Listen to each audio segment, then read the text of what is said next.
Hello, friends, fiends, and fellow YouTubers, and welcome to episode 681 of the Daily Comic and Collectible. Today, the collectible of the day is the Mcfarlane Toys, DC Comics, DC Direct, Injustice 2, Batman, action figure with comic.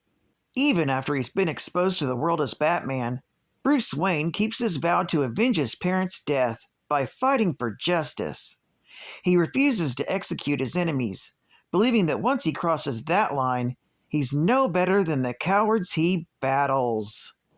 This incredibly detailed 7-inch scale DC Direct action figure is based directly from the DC multiverse of characters. This 1/12 scale Batman was inspired by and based on his look in the Injustice 2 comic. This Bruce Wayne action figure also was designed with ultra articulation, with up to 22 moving parts, for a full range of posing and displaying in your DC Multiverse collection.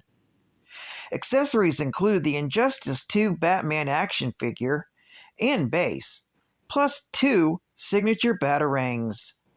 Batman is showcased in a DC Direct themed window display box, designed with collectors in mind.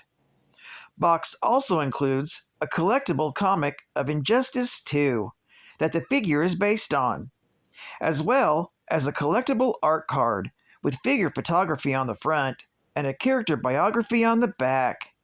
This Batman action figure with exclusive comic was released in 2022 by Mcfarlane Toys.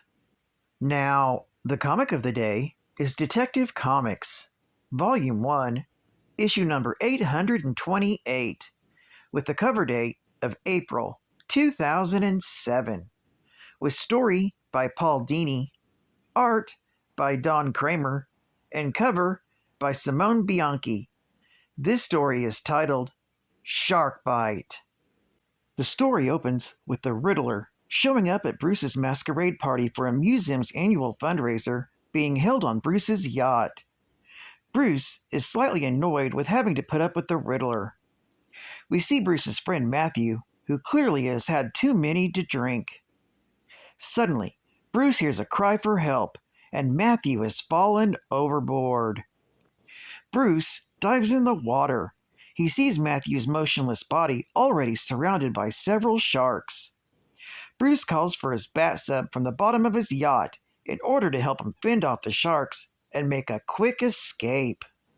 Bruce quickly pulls Matthew into the bat sub, but unfortunately Matthew is already dead. Bruce pulls a fragment of something out of Matthew's arm. Later, Bruce and Alfred are in the Batcave, and Bruce is watching a news report. The Riddler tells the reporter that he's examined the accident scene thoroughly and can confidently say there was no evidence of foul play, that Matthew Atkins had been drinking heavily, and to a nasty tumble, and the sharks did the rest. Bruce scoffs at the Riddler's poor detective work. Bruce is sad to lose Matthew, who was a childhood friend. Matthew's parents were close friends with Bruce's parents. Bruce tells Alfred that Matthew's passing cuts away into the link to his parents. Plus, Matthew was one of the few friends that Bruce had. Alfred asks how Bruce would categorize the other caped heroes whom he associates with on a regular basis. Bruce responds that there's a difference between friends and allies, or family in case of Alfred and Dick and Tim. Bruce comments that Matthew's death is just too neat, that Matthew was having money problems, yet recently Matthew seemed flush with cash. Matthew had been hired by the Natural History Museum as an art consultant. Matthew had also formed a steady relationship with the museum's PR director, Helen Iverson. Bruce then points out the shark bites. They are from a mako shark, yet the sharks that Bruce saw swimming around Matthew were blue sharks and hammerheads. And makos are rare around Gotham. Plus, Bruce pulled a spine from a porcupine fish out of Matthew's arm, but there's no such fish on the coast of Gotham. Later, Batman is investigating at the museum. He thinks how Matthew was a real ladies' man until he met Helen Iverson. He's also suspicious about Matthew's money, that museum consultants don't make that much. He also investigates Matthew's desk. The museum houses a vast collection of antiquities, and only a fraction of it is even on display to the public. That's when Batman realizes that Matthew was stealing off exhibit pieces that are kept in storage and rarely seen, and selling them on the black market. Matthew was replacing the stolen pieces with fakes. Matthew could sell the artifacts, but he needed someone to make the fakes.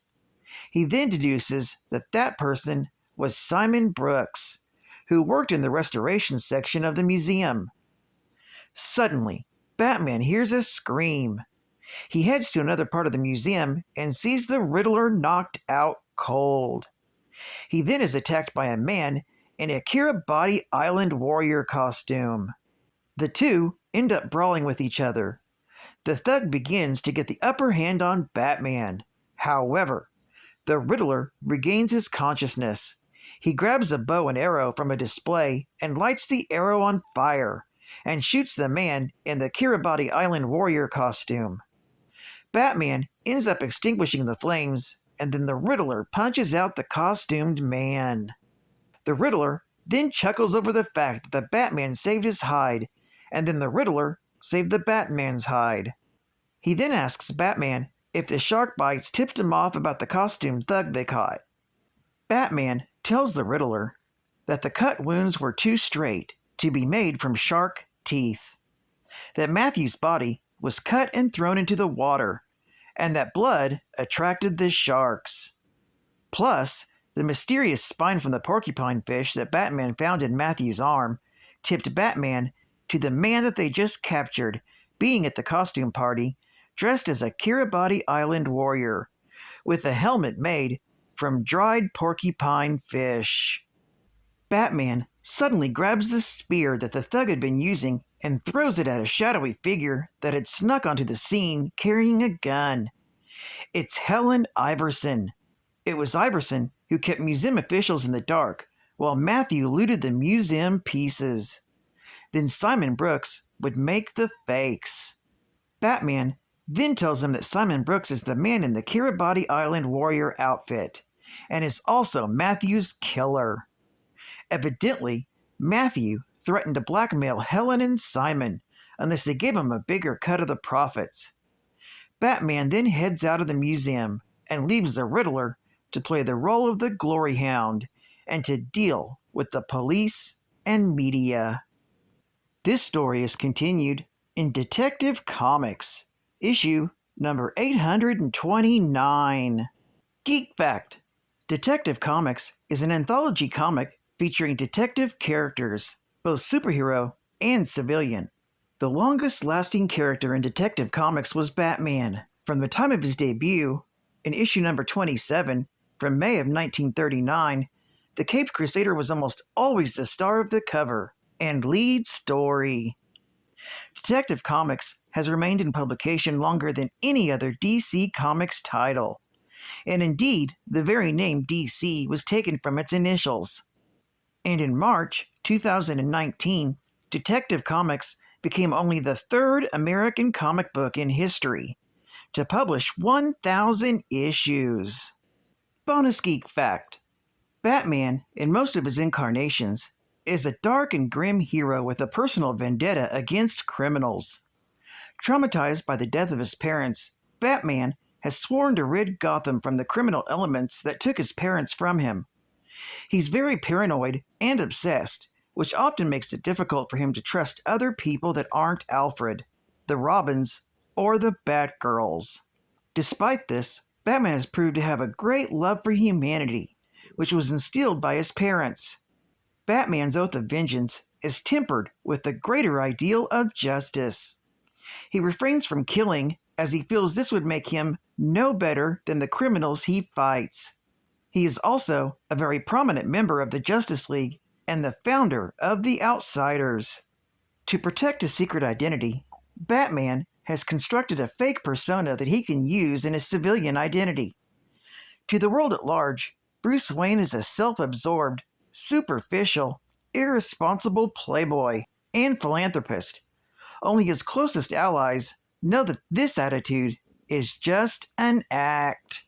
State-of-the-art gaming! From the creators of Metal Gear Solid. Lunar. Night. Descend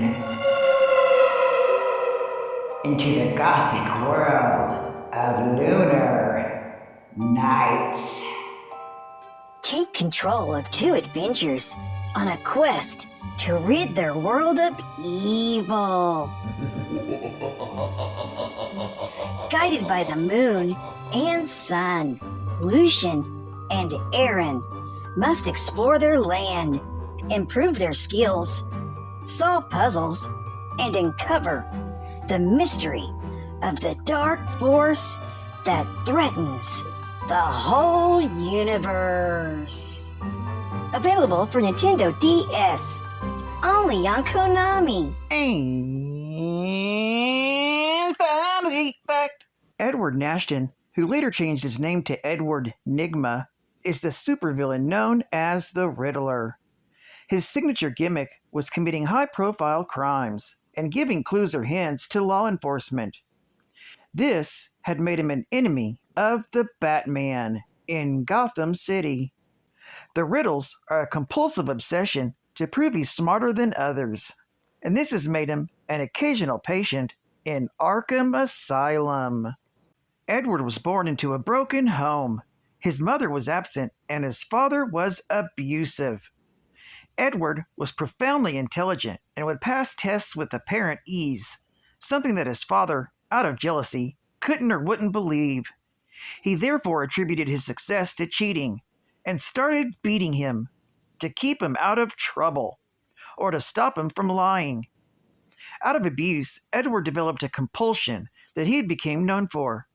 He constantly endeavors to tell the truth to prove his innocence.